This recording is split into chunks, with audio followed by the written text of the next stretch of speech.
Hello, my name is Joe, and this is it's the fifth video log entry to my experiences with mental health problems. In the last episode, we discussed books that had really helped with me to learn about my own mind and thoughts and feelings, and help to deal with certain periods of anxiety. So go and have a look at that. And in this episode, I wanted to talk about the thing I that really affected me early on, but I also think I did well to, um, by no means master, but to work very well at from an early stage when I started experiencing anxiety, and that is breathing. Breathing is the it can be your lifeline when you're feeling anxious, but it can also be your death warrant. One of the big things that I was worried about when I first started experiencing anxiety was, oh, it's hard to breathe at times. My breathing's off. I'm not breathing properly. Um, because with anxiety and panic disorders, the physical symptoms of panic attacks are racing heart, tightness of the chest, inability to breathe sufficiently, um, and that was something I was aware of, and when I first started experiencing it, I could only panic and think, "Oh my God," you know. And the more you fight to breathe, the worse it becomes because you're really trying hard and you're not actually breathing in a healthy and normal way. And again, with breathing, it was such a key thing for me because you are breathing all the time. So it's something that is always on your mind when you're an overthinker and an anxious person. I would lie on the sofa for hours and hours analyzing my breathing, and I'd think, "Oh, that was a good breath. Well done. Oh, that wasn't a very good breath." And it sounds so bizarre and strange now in hindsight, but at the time when you don't know what the hell is going on with your body, things like breathing become a major issue for me anyway. Um, I remember one of the first times I experienced a panic attack was at a sit down counselling session with other people, and I was fighting to breathe, and luckily I was able to stay in the session, and it wasn't made aware to anyone else. It's not like in the films where if someone has a panic attack or is hyperventilating and they're on the floor, going blue in the face. I mean, that's crass. Come on, they literally couldn't caricature people with anxiety or panic attack uh, disorders anymore. But as I say, breathing for me, it was something that was there at the outset.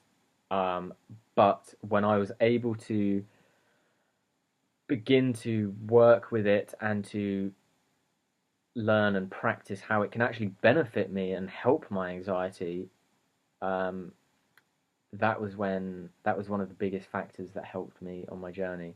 Um, so breathing, I'll do more videos on certain breathing techniques at certain times, but for me, the first breathing technique that kind of helps, it depends, but is the 7-11 breathing, or I do the 5-7. And it's where on your inhales, you count to five, but not like one, two, not Mississippi's, okay? Just quite rapid counting. So 1, 2, 3, 4, 5. And then when you exhale, you count to seven. 1, 2, 3, 4, 5, 6, 7. And what that does, it balances out your breathing pattern so that you are taking in 5 seconds of oxygen, but you are producing 7 seconds of carbon dioxide. And what that does, when you have a panic attack and you're gulping for air, you are taking in a lot of oxygen, but you're not breathing out slowly enough so that you're producing the balanced levels of carbon dioxide. Once again, this goes back to balance. Balance is the best thing, I tell you.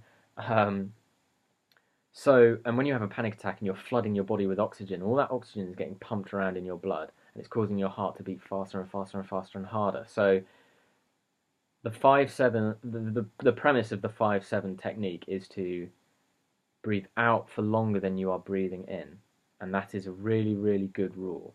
So even if you can't do 5 seconds, if you can only do 3 seconds and then 5 seconds,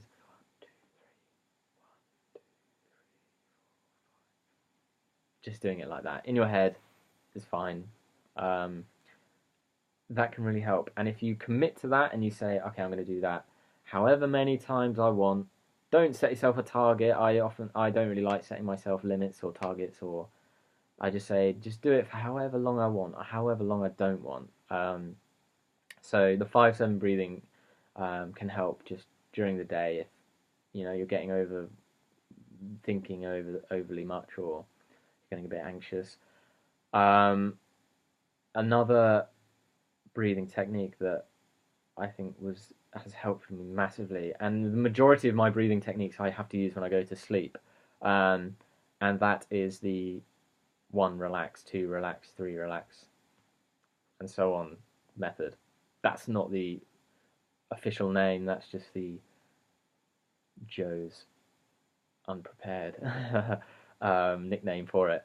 So this method is when I go to sleep, I lie flat on my back and I inhale and I count to 1. And when I exhale, in my head, I say the word relax and I extend the word for as long as my exhale is. And then on the next inhale, I count to 2. Exhale, relax. 3, and so on until you get to 10. And then when you get to 10, you count backwards. And you do that as many times. And I tell you what, when I was at my worst and I was struggling to sleep and I was really anxious, when I first started doing that, it had such a brilliant effect. It slows your heart rate. It stabilizes your breathing. It draws your mind away from all of the worries and the monsters and the horrible thoughts, and it focuses it on your breathing and your calm and your relaxation. So that was a really, really good technique. Certain other tips and advice when it comes to breathing is a lot of the time when you think about breathing, you think, oh, expand your lungs and expand your chest, push out your chest. Well, in fact, no, that's actually not the best way to breathe deeply. That's quite shallow breaths because obviously your lungs are sort of, very big upside down triangles, and if you're breathing into your chest, you're just pushing them up outwards in this way, very contained.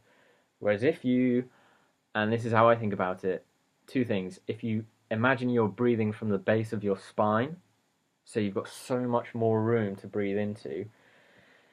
If you think about breathing from the base of your spine when you inhale and exhale, that expands your breaths and your lungs so much more to get deeper, calmer breaths. But also to imagine that there is a balloon in your stomach, and when you breathe, you are inflating that balloon, so you get a very full circular around the entirety of your abdomen. You are inflating that and then deflating it when you exhale. Those 2 little thought tips have helped me a lot when I've just been doing relaxing activities or trying to sleep or anything like that. Also, a general rule of thumb: inhale through your nose, exhale through your mouth, and when you exhale, do it just loud enough or audible enough so that if there was a person sat next to you, they'd be able to hear you. So, no, you're not trying to create a tornado by going, but just so that when you breathe, someone next to you can hear it audibly and it's audible for you. So those are some tips and advice on breathing.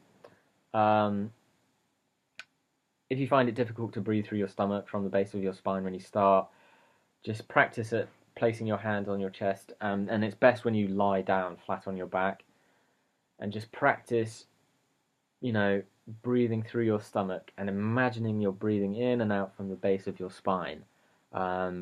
inhale through the nose, exhale through the mouth. 5-7 breathing, counting to 5 on the inhale, counting to 7 on the exhale. Basically, making sure that your exhales are longer and slower than your inhales. Trying to breathe through the entirety of your chest and abdomen, and thinking about, those little thoughts of the balloon inflating and deflating. They can be really, really helpful at times of anxiety or depression and for helping sleep. So, yeah, once again, those are by no means an exhausted list of breathing techniques. They're just ones that I've tried out and have helped me. Please, you know, contact me and tell me if they have helped you. If they haven't, what has helped you, what you've tried differently. Contact one another, and just try and keep it interactive. You know, uh, it's the best thing to do to be supportive of one another and stay in communication and offer advice and support. So, yeah, once again, thank you very much for your time, and don't forget to breathe. Thank you very much. Bye bye.